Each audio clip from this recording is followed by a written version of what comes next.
ओम नमो परमहंसाय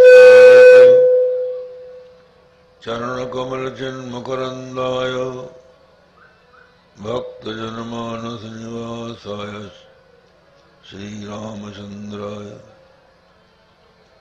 तद्दिव्यमव्ययं धाम सारस्वतमुपास्महे यत्प्रसादात् प्रणीयन्ते मोहान्धतमसच्चटाः।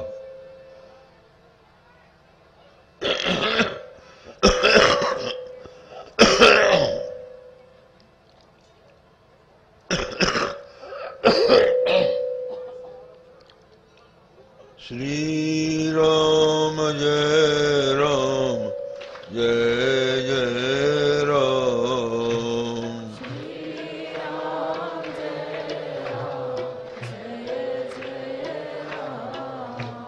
श्री राम जय राम जय जय राम। श्री राम जय राम जय जय राम। श्री राम जय राम जय जय राम।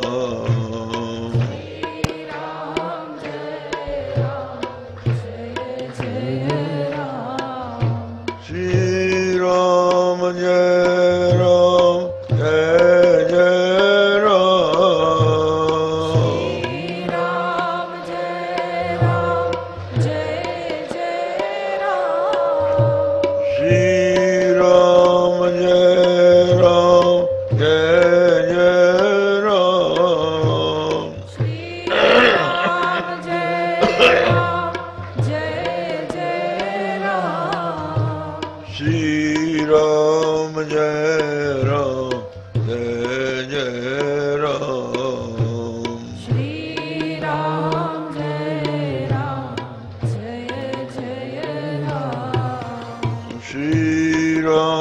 जय राम जय जय राम। श्री राम जय राम जय जय राम। धर्म की अधर्म का नाश हो, प्राणियों में सद्भावना हो, विश्व का कल्याण हो, गो माता की जय हो, गो हत्या बंद हो। हर हर महादेव। समुपस्थित विद्वद वृंद, देवियों सज्जनों, कल आपने भगवान श्री कृष्ण की बाल लीलाओं का श्रवण किया। किस प्रकार भगवान श्री कृष्ण ने अपनी बाल सुलभ चेष्टाओं के द्वारा यशोदा और गोपियों को आनंदित किया।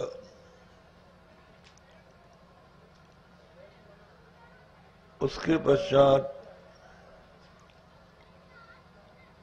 भगवान बछड़े चराने जाते हैं।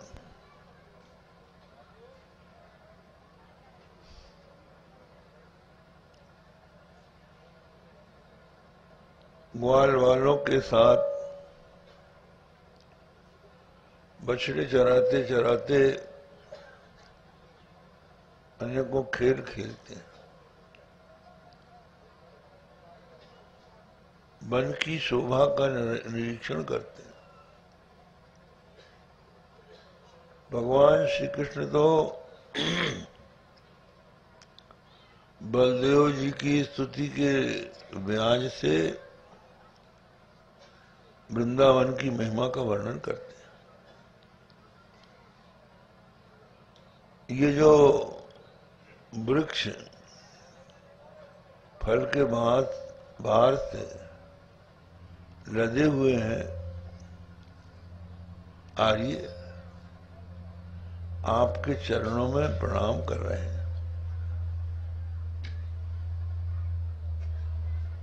जिस तमोगुण के कारण उनको वृक्ष की योनि में जाना पड़ा, उसको दूर करने के लिए वे नतमस्तक हो रहे हैं। ये गोपियां, ये हरिणियां, ये पक्षी, ये सब के सब ऋषि मुनि हैं।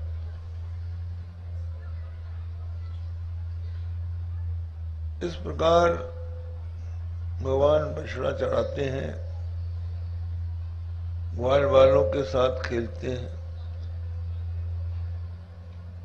जब कभी भगवान श्री कृष्ण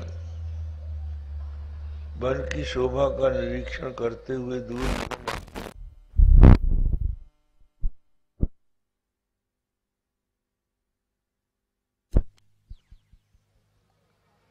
इति संस्पृश रे मेरे, देखें कौन छूता है कृष्ण को पहले, दौड़कर उनका स्मरण, उनका स्पर्श करते हैं। बगले का अनुकरण करते हैं, मेंढक का करते हैं, पक्षियों की बोली बोलते हैं, सिंह जैसी गर्जना करते हैं। और कभी कभी बलदेव जी की भगवान श्री कृष्ण सेवा करते हैं। कभी भगवान श्री कृष्ण को अपनी गोद में लिटाकर गोपाल बाल उनके चरण दबाते हैं। ये भी एक लीला है।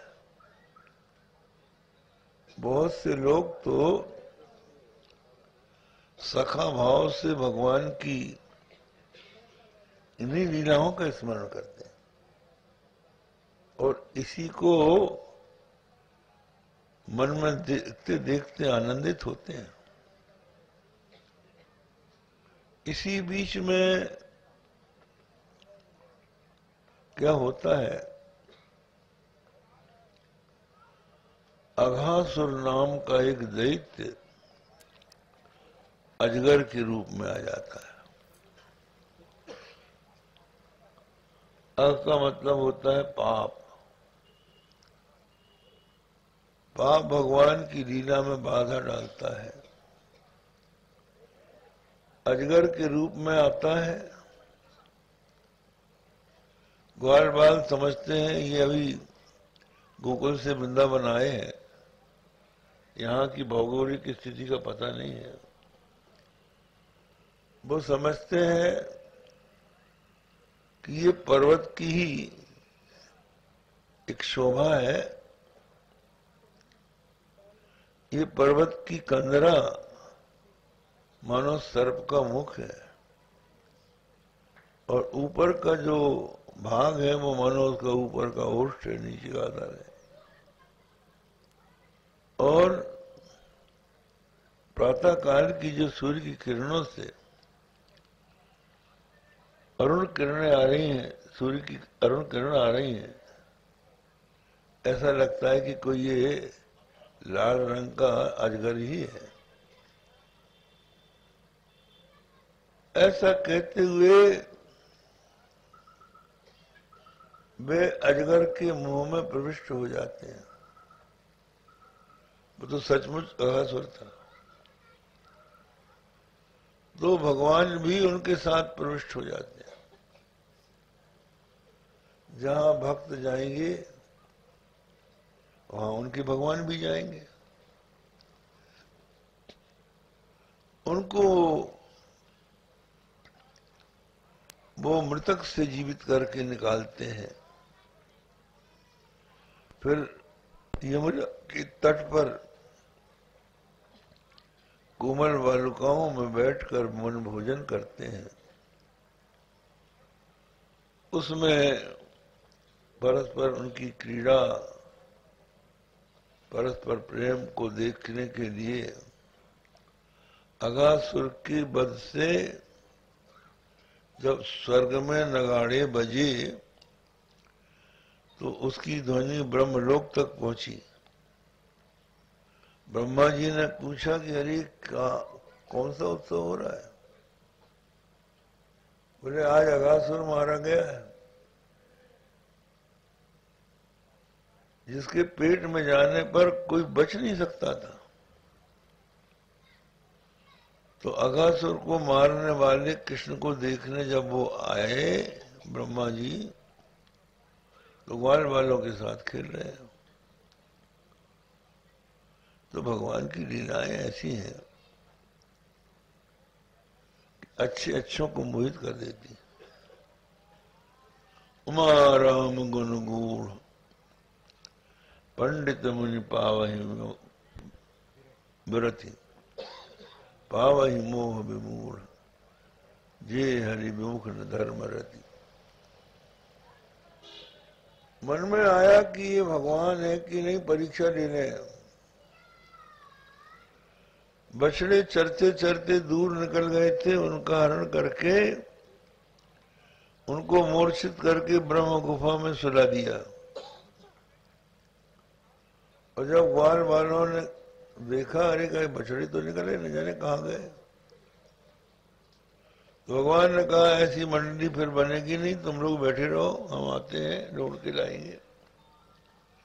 भगवान जब तक ढूंढने गए तब तक बछड़ों का भी हरण कर लिया। भगवान लौट कर आए, देखा बछड़े भी नहीं।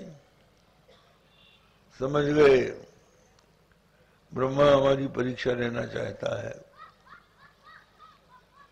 तो भगवान ने स्वयं ही बछड़े और ग्वाल वाल बनकर 1 वर्ष तक बछड़ों को चराया। और जब लौटे बछड़ों को लेकर, बालकों को लेकर, तो उनकी माताओं का प्रेम अपने बेटे से भी अधिक हो गया। बछड़ों को देखकर गगों का प्रेम बढ़ गया। साल भर के बाद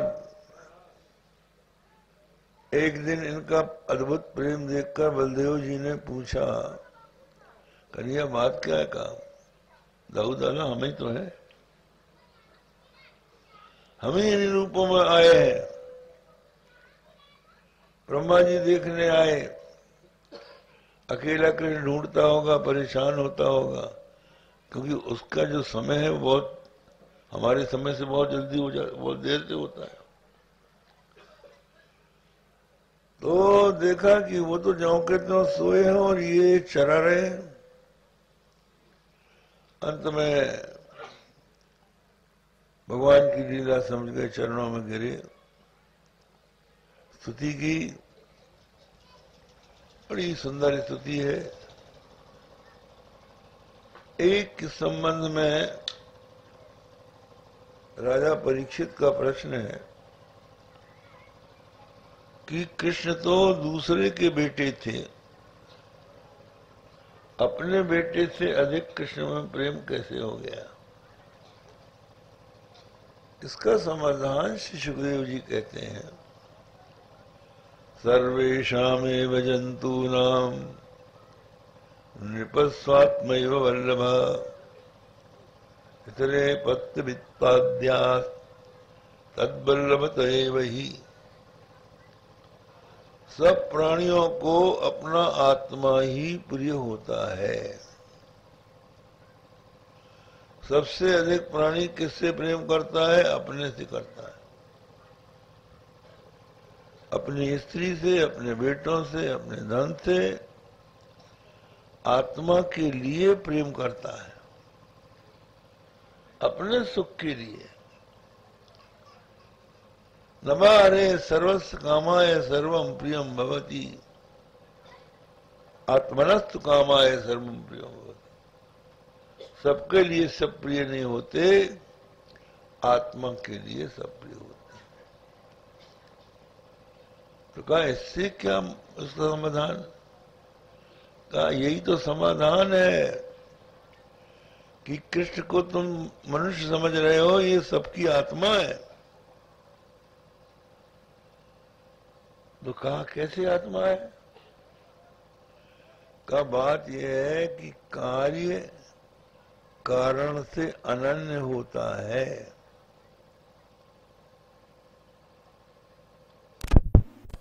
सर्वेषामेव भावानाम,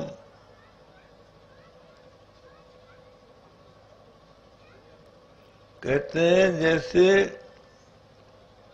मिट्टी से बनने वाले खिलौने सोने से बनने वाले कटक मुकुट कुंडल सोने से अनतिरिक्त है, उसी तरह से सर्वेषां में भावानाम भावार्थो भवति स्थिता। भवति माने कारणे, कार्यों का जो परमात्म स्वरूप है वो कारण है।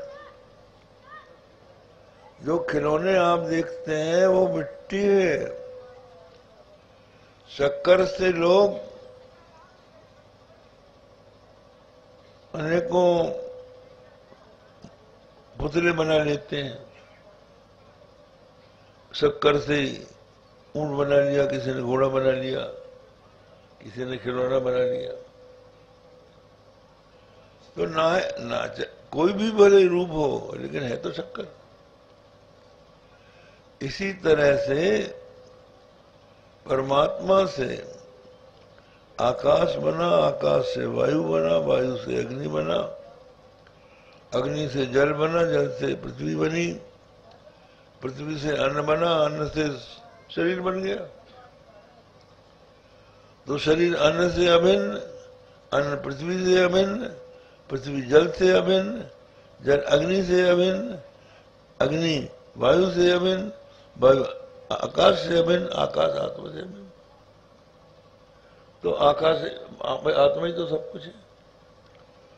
तो सब कुछ कृष्ण है। सबके कारण होने के कारण और सबकी अंतरात्मा होने के कारण वो सर्वाधिक प्रिय है। ये तत्व की बात आई। ब्रह्मा जी प्रार्थना कर गए कि हम चाहते हैं कि ब्रज की गुरुमृता शुद्ध बन जाए, जिससे गोकुल के भक्तों के चरणों की रज हमको मिले। ऐसे भगवान ने अनेकों लीलाएं की हैं। काली नाग को हटाकर यमुना के दूषित जल को शुद्ध कराया है। ब्रजवासियों को दावानल से बचाया है। भगवान ने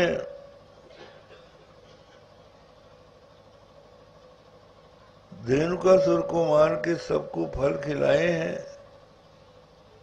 भगवान ने जो ब्रजवासी यज्ञ कर रहे थे उनसे अन्न की याचना की। जब उन्होंने ध्यान नहीं दिया तो ग्वाल वालों को उनकी पत्नियों के पास भेजा। वे भगवान को भोजन कराने के लिए आई। कृष्ण को भोजन कराया और उन्होंने धन्यता प्राप्त की। इंद्र के मान को भंग करके गिरिराज गोवर्धन की पूजा करा दी। इंद्र के कोप से ब्रजवासियों को बचाने के लिए गोवर्धन पर्वत को उठा लिया। अपने बाएं हाथ की एक अंगुली से उठाया। पानी बरसता रहा। सुदर्शन चक्र पानी को दूर करता रहा। 7 दिन हो गए। भगवान के जो मित्र थे वो कहने लगे, कृष्ण 7 दिन से तुम खड़े खड़े पर्वत उठाए हुए हो।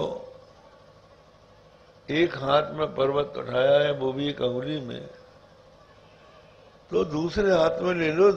एक हाथ का जरा हम संवाहन कर लें, दबा दें। और अगर थक गए हो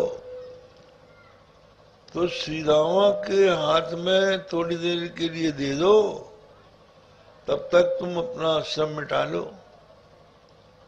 भगवान बोले चरपट हो जाओगे। बोले जब श्री दामा से कुश्ती में तुम हार जाते हो तो तुम्हारा उठाए हुआ पर्वत क्यों नहीं उठा ले। अंत में सब ग्वाल वालों ने अपनी अपनी लाठी लगाई है पर्वत में कि हम ही भगवान की सहायता करते हैं। ये गिरिराज गोवर्धन को उठाने की लीला होती है। ग्वाल बाल गोपी गोप सबके मन में लगता है कि ये तो मनुष्य नहीं है, ये परमात्मा है। क्यों ना इनका परम धाम हम देखें। तो एक दिन भगवान ने उनको सोते हुए स्वप्न में ले जाकर अपना धाम दिखा दिया। अद्भुत सिंहासन पर भगवान विराजमान है। सब मूर्तिमान देवता उपासना कर रहे हैं, तत्व उपासना कर रहे हैं। हाथ जोड़ के सब आराधना कर रहे हैं। भगवान का सभागार चमचम चमक रहा है। अब ये ग्वाल गोपाल वहां गए तो इनकी हिम्मत ही ना पड़े उनके सामने जाने की। इन्हें हमारा वो कन्हैया ही अच्छा था, साथ में खेलते थे कूदते थे। तो बीच बीच में भगवान अपना ऐश्वर्य भी ब्रजवासियों को दिखला देते थे। और यही एक बात है जिसको समझ लेना आवश्यक है। यदि हम भगवान की इस महिमा को, इस तत्व को भूल जाएंगे तो जो भगवान की लीला कथा का श्रवण है उस श्रवण का वास्तविक स्वरूप नहीं रह जाएगा, प्राकृत पुरुष की चर्चा हो जाएगी।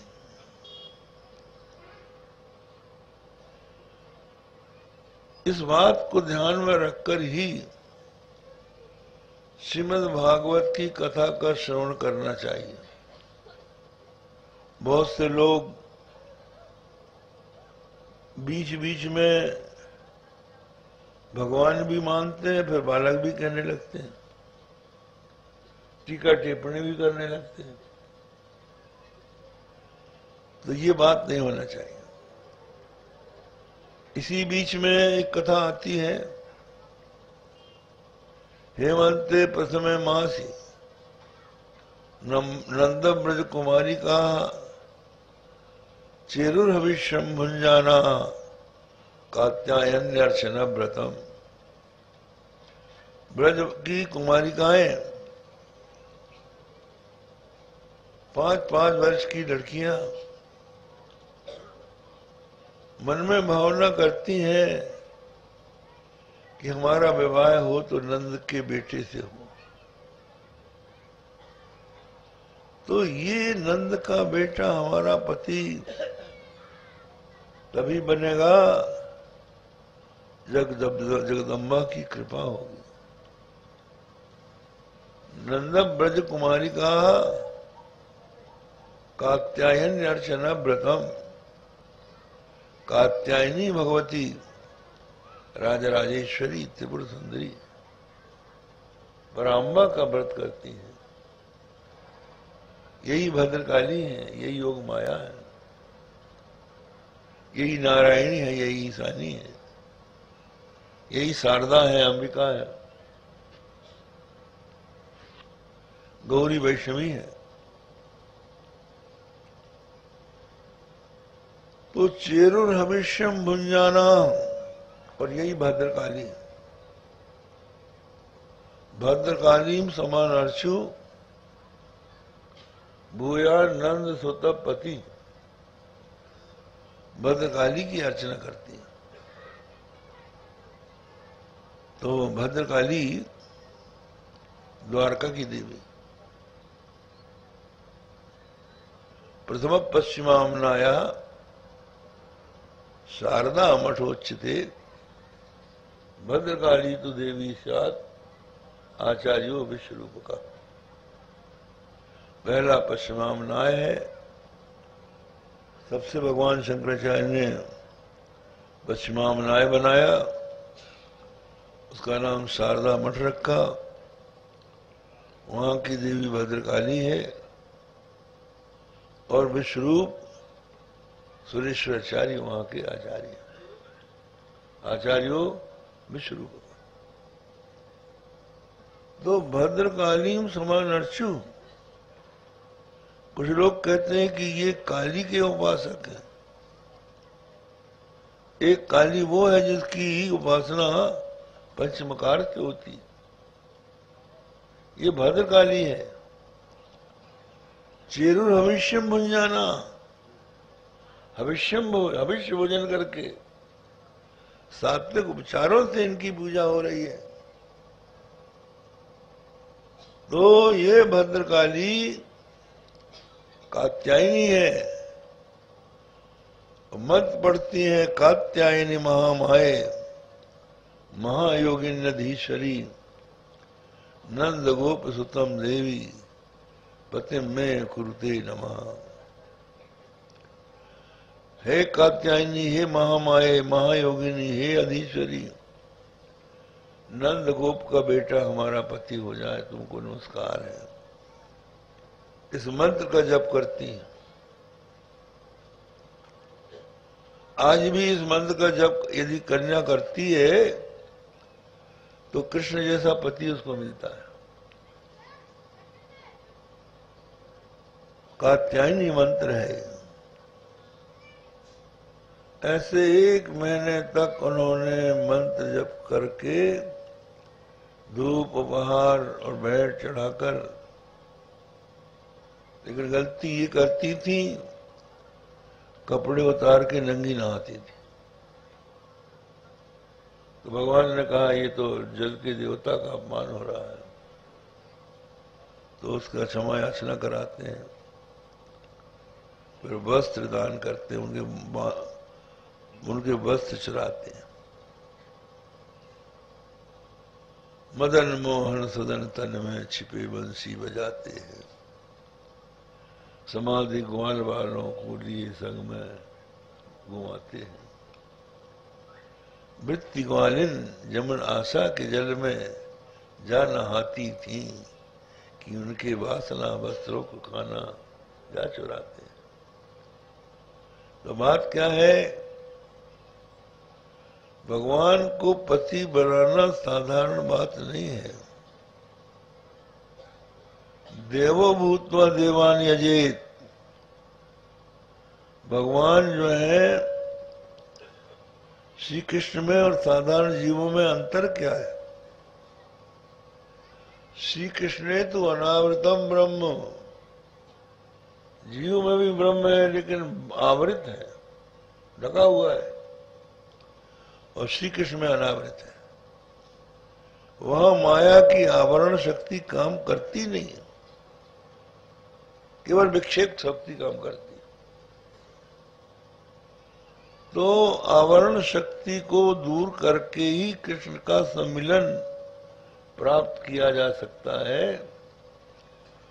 तो उन वस्त्रों को अपने कंधे में रखकर श्री कृष्ण ने उनके आवरण को दूर कर दिया और उनको कृष्णमय बनाकर पुनः गोपियों को प्रदान कर दिया। बहुत बड़ी गहर गंभीर लीला है ये। एक कवि कहता है, न्याय शास्त्र का प्रणेता है, नूतन जलधर रुचि गोप बधूटी दुकूल चोराय तस्मय कृष्णाय नमः संसार महीरु हस्त बीजाय। नूतन जलधर रुचि, नवीन मेघ के समान जिनके अंग की कांति है। गोप वधूटी दुकूल चोराए, गोभ्यप्यवती थी गोपा जीवा। जो इंद्रियों से विषयों का पान करे उसका नाम गोप जीव। उसकी वधूटी कौन है? बुद्धि। बुद्धि का दुकूल क्या है? अज्ञान, अविद्या, जो अविद्या को चुरा लेने वाले। ब्रजे बसंतम नवनीत चोरम,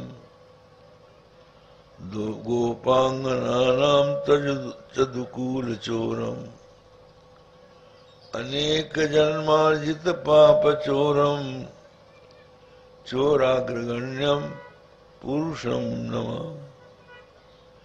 एक भक्त कहता है ये चोरों के अग्रगण्य है कृष्ण। बजे बसंतम नवनीत चोरम, ब्रज में नवनीत चुराते हैं। उसके बाद गोपांगनाओं के वस्त्र चुराते हैं। और जो जीव उनकी शरण में जाता है उसके अनेक जन्मों के अर्जित पापों को चुरा लेते हैं।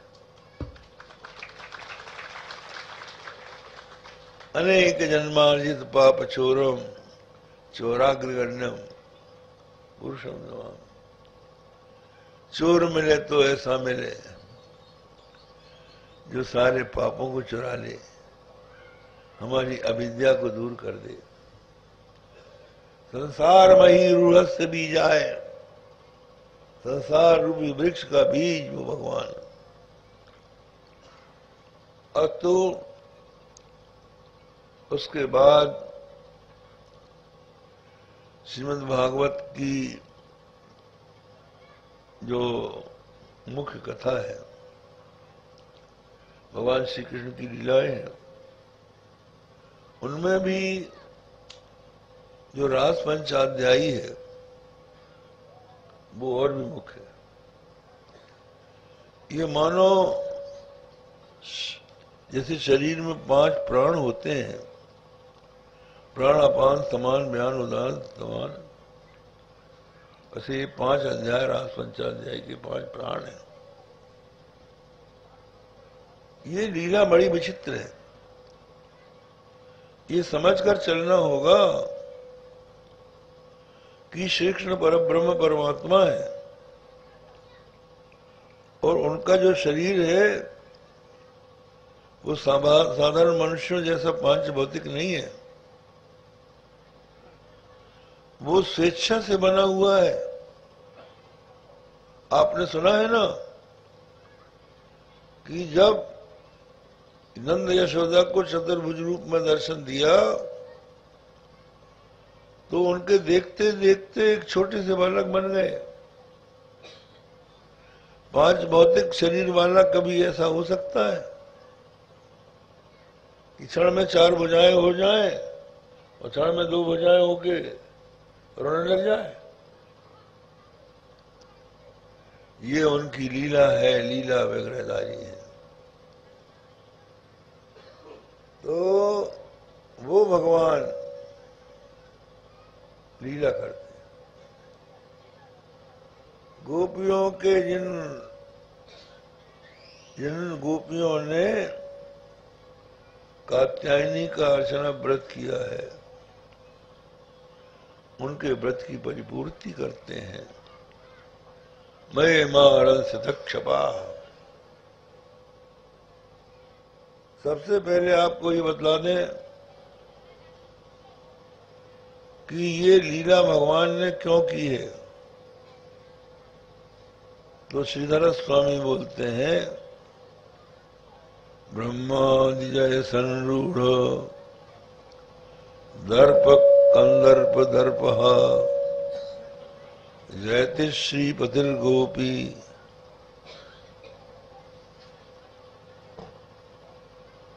ब्रह्मादिजय संरूढ़ दर्प कंदर्प दर्पः जयति श्रीपतिर् गोपी गोप मंडल मंडना।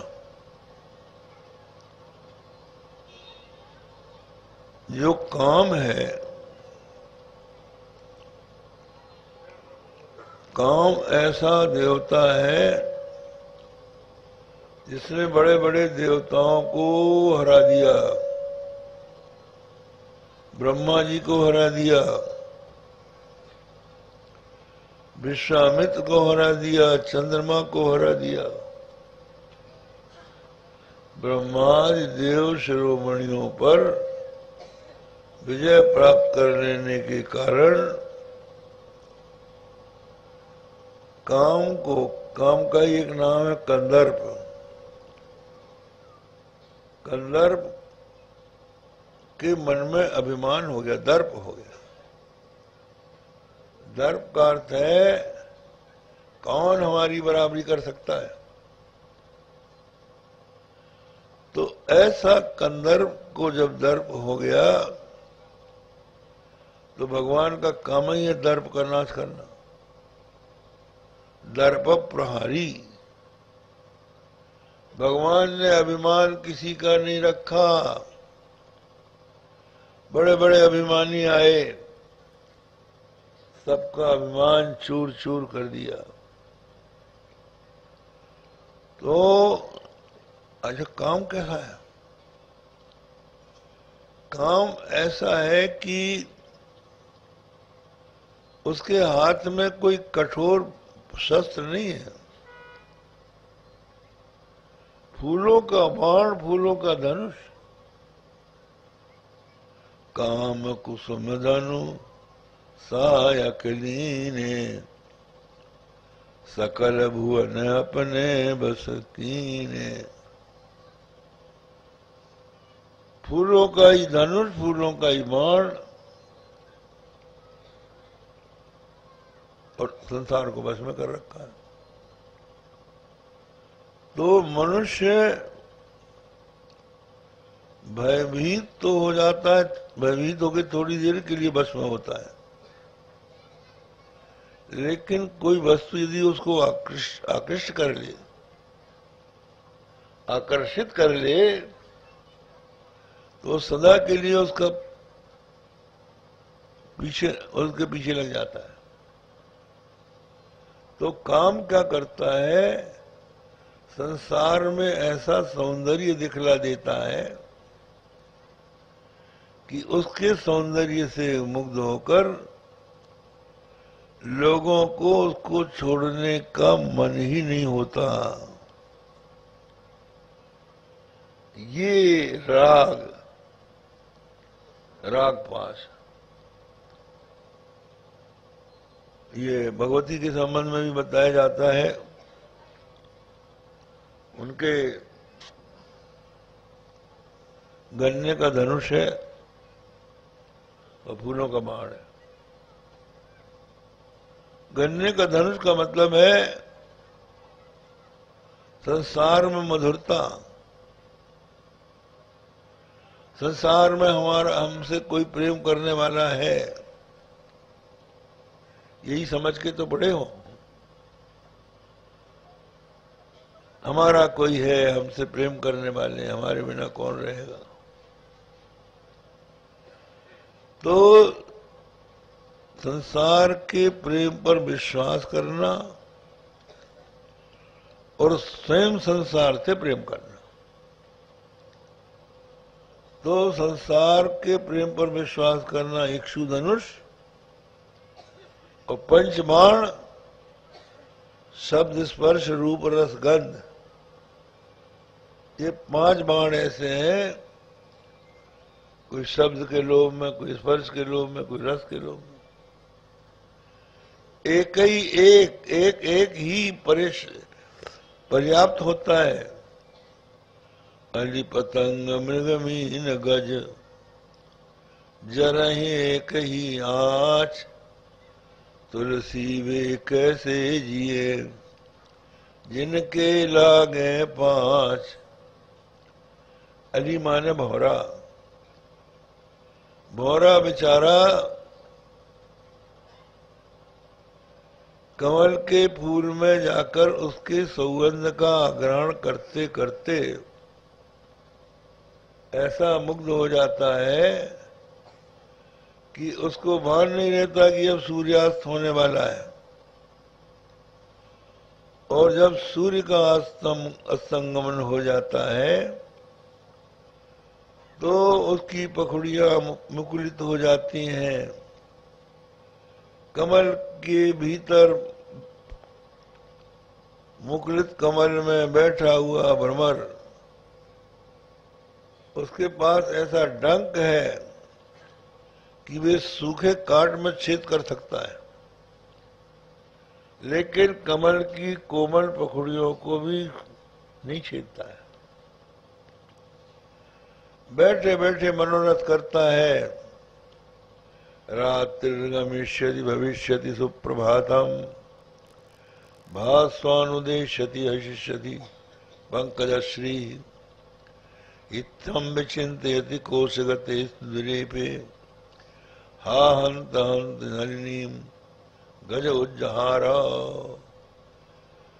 उस कमल के कोश के भीतर बंधा हुआ भ्रमर मनोरथ करता है, रात्रि बीतेगी, सुप्रभात होगा, भगवान मरीचि माली उदयाचल पर अधिरूढ़ होकर भुवन के तम को विदीर्ण करेंगे और उनकी कोमल किरणों से ये कमल जब विकसित हो जाएगा तो मैं उन्मुक्त होकर गगन में विहरण करूंगा। ये भविष्य के सुख की आशा में कमल के कोश में बैठा बैठा भ्रमर रात्रि बिताता है। इसी बीच में एक मत्त गजेंद्र आता है और वो कमल वन को रौंदते हुए अपने शुंडा दंड से जिस कमल में ये भ्रमर बैठा है उस कमल को तोड़कर अपने पैर से मसल देता है और बेचारा भ्रमर मारा जाता है एक सुगंध के बीच। अली पतंग आपने देखा होगा कि दीपक में पतंग कूद कूद कर जलते हैं, रूप को देखकर लोग परेशान हो जाते हैं।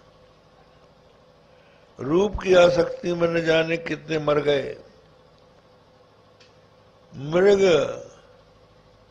मृग को फंसाने के लिए बीन बजाई जाती है,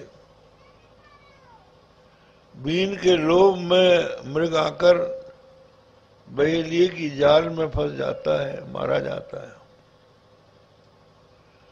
और मछली को फंसाने के लिए लोग बांस की डंडी में एक रस्सी बांध के एक कांटी में मांस का टुकड़ा लगा देते हैं। तो रस के लोभ से, जिह्वा के लोभ से वो कांटी को निगल जाती है और मारी जाती है। एक एक विषय में एक एक मारा गया। कुरंग मातंग पतंग भृंग बीना हता और स्पर्श हाथी।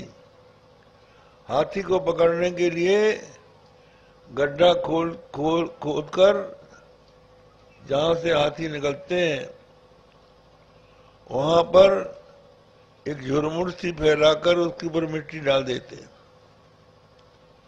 और सामने एक मिट्टी की हथनी खड़ी कर देते हैं। हाथी उसको देख के उन्मत्त हो जाता है और उस झुरमुट को देख नहीं पाता और उसमें गिर जाता है। खड्डे में गिर के वो वश में हो जाता है। स्पर्श कुरंग मातंग पतंग भृंग मीना हता पंच अभिरे में पंच एक प्रमादी न कथम न दे यस्सेवते पंच अभिरे में पंच। तो काम कुसुम धनु सहायक लीने सकल भुवन अपने बस कीने। बोलिए, किसकी ताकत है संसार छोड़ने की? संसार को वो ही छोड़ सकता है जो श्री कृष्ण का भक्त हो जाएगा। काम के कंदर्प के दर्प का दमन श्री कृष्ण को छोड़ के कोई नहीं कर सका। ब्रह्मादि जय संरूढ़ दर्प कंदर्प दर्प हा जयति श्रीपतिर गोपी गोप मंडल मंडना। तो काम इठलाता हुआ जा रहा था, इतने में नारद जी रास्ते में मिल गए। उन्होंने पूछा, कंदर्प कहाँ जा रहे हो? कंदर्प बोला, महाराज कहाँ जाऊं, हमारी तो हाथों में खुजली हो रही है, कोई लड़ने वाला मिल नहीं रहा है, बड़े बड़ों को हमने परास्त कर दिए, कोई आपकी नजर में हो तो बताओ। का चले जाओ वृंदावन, श्री कृष्ण तुम्हारी इच्छा पूरी करेंगे। तो कंदर्प वहां पहुंचा। भगवान एक कदम वृक्ष के नीचे त्रिभंग ललित भाव से अपने सखा के कंधे में हाथ रख के खड़े थे। काम ने प्रणाम किया। भगवान बोले, कंदर्प कैसे आए? काम बोला, आपके साथ दो दो हाथ लड़ने की इच्छा से आया हूं। भगवान बोले, कैसी लड़ाई लड़ोगे? किले की लड़ाई लड़ोगे कि मैदान की लड़ोगे? का इसका अर्थ बताइए। का किले की लड़ाई ये है कि हम समाधि लगा के बैठ जाएंगे और तुम हमारे मन में क्षोभ उत्पन्न करो।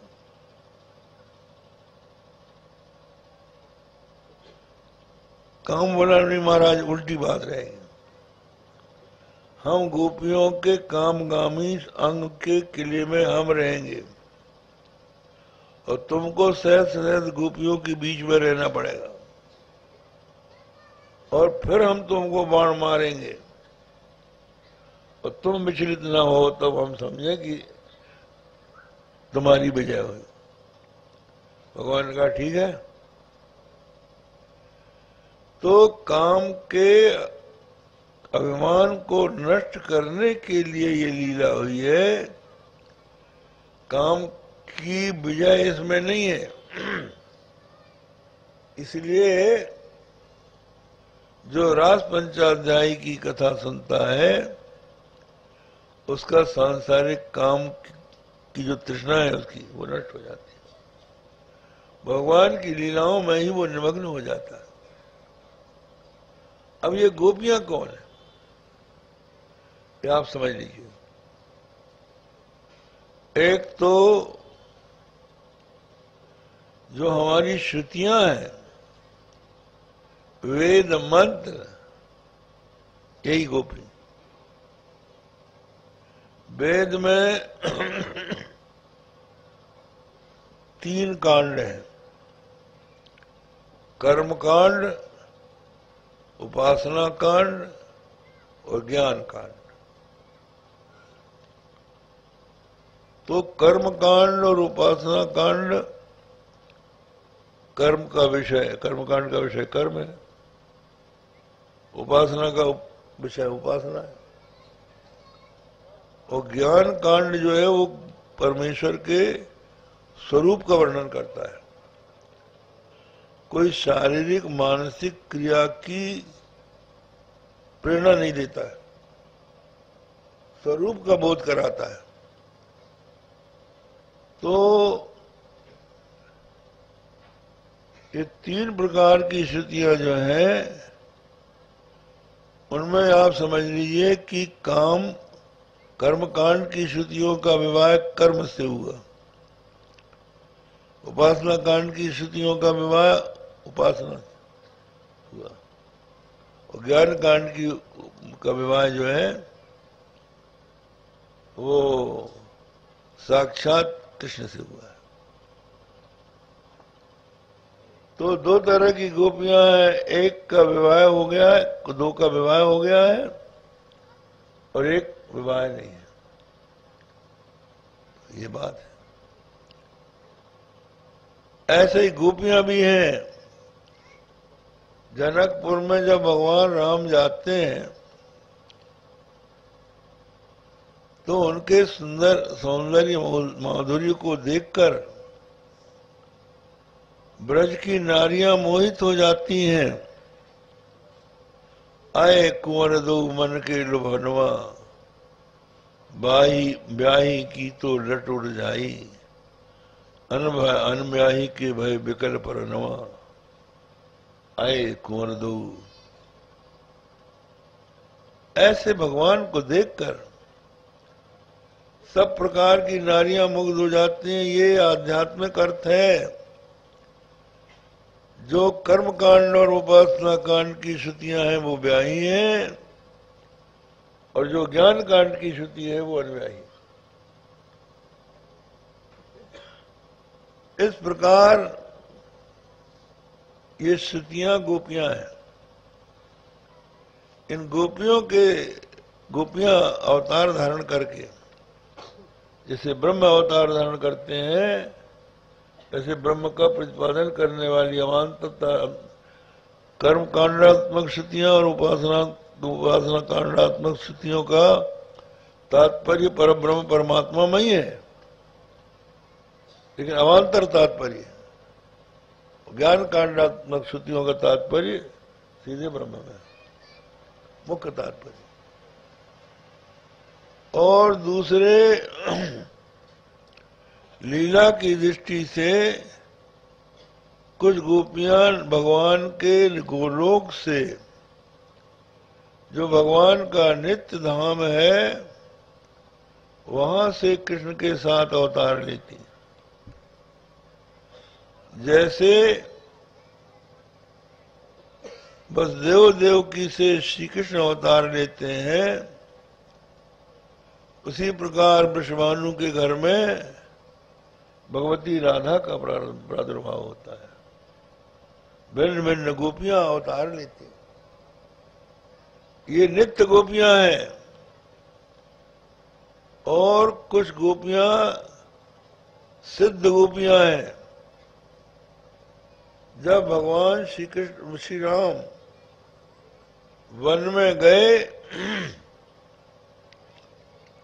तो वन के ऋषि मुनियों ने उनके कोमलकांत श्रीअंग को देखकर भगवान से कहा, भगवान त्वाम आलिंगामो वयम, हम आपको हृदय से लगाना चाहते हैं। भगवान ने कहा, इसके लिए गोपियां बनो। तो लाखों वर्ष तक तपस्या करके वो दंडकारण्य के मुनि गोपी बने हुए। ये सिद्ध गोपियां हैं। और ये जो कात्यायनी का व्रत करने वाली हैं, ये साधिका है। सिद्ध, नित्य सिद्ध और साधक, और कर्म उपासना ज्ञान, ये सब की सब गोपियां बनती हैं और एक परम ब्रह्म के साथ लीला होती। और आप देखिए, परम ब्रह्म का दूसरा एक रूप है। भगवान श्री कृष्ण ने अवतार के समय जो अपना श्री विग्रह बनाया अपनी योग माया से, बताया है, यन्मर्तिलो लीलोपैकम सयोग मायावरम दर्शयता गृहीतम विस्मापनम सत्य चतुर्भगर्दे परम पदम भूषण भूषणांगम। ऐसा सुंदर स्वरूप भगवान ने धारण किया कि उनको देखकर दूसरे तो मुग्ध हो ही जाते थे, स्वयं भी अपने स्वरूप को देख के मुग्ध हो जाते थे। एक बार माता यशोदा ने दधि मंथन करके नवनीत निकाला और एक बाण में रखकर किसी काम से दूसरे स्थान पर जैसे ही गई, श्री कृष्ण पहुंच गए वहां माखन चुराने। और नंद का भवन कोई साधारण कुटिया थोड़ी थी, ये तो दिव्य धाम था। मणि के खंभे में मथानी बांध के रेशम की डोरी से उन्होंने दधि मंथन किया था। तो वहां पर जो मणि का खंभा था, माखन उठाने के लिए जैसे कृष्ण ने अपनी आंखें नीची की, उसी समय मणि के खंभे में अपना प्रतिबिंब देखा। बड़ा सुंदर स्वरूप था, सांवला श्रीअंग, पीतांबर, पीत वर्ण की झुंगरी पहने,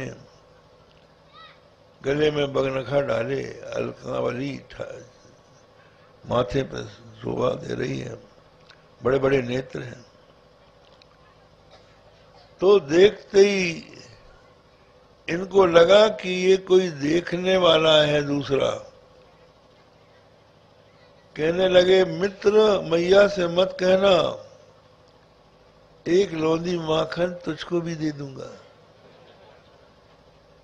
कोई उत्तर नहीं मिला। फिर बोलते हैं, अच्छा तो आधी कमोरी तू ले लेना, आधी मैं ले लूंगा। अब तो माना ना, तभी वो नहीं बोला। अरे तो भाई मित्रता कर ले, पूरी तू ही ले लेना। ये कह रहे थे कि इतने में माता यशोदा आ गई। कृष्ण को बात करते हुए दबे पांव खड़ी होकर सुनने लगी। जब कुछ समझ में ना आया, पूछ उठी, अरे कन्हैया किससे बात कर रहा है? भगवान श्री कृष्ण बोले, भैया ये जो खंबे में तूने बालक को छिपा के रखा है ना, ये बड़ा सुंदर है, पर अपने रूप का इसको बड़ा गर्व है। हम इससे मित्रता करना चाहते हैं। हम कुछ बोलते हैं तो हमारा जैसा मुंह बनाता, हमारी बात का उत्तर नहीं देता। भैया इससे मेरी मित्रता करा दी। विस्मय विस्फारित नेत्रों से श्री कृष्ण की ओर देखकर माता यशोदा ने कृष्ण को गोद में ले लिया, सिर सूंघा और कहा, मेरे लाल ये तू ही है। भैया मैं इतना सुंदर। तो अपने सौंदर्य माधुर्य सौरस सुधा जलनिधि को, उसका अवगाहन करने के लिए श्री कृष्ण सोचते हैं मैं कैसे अपना अनुभव करूं। इसलिए एक ही कृष्ण स्वयं राधा बन जाते हैं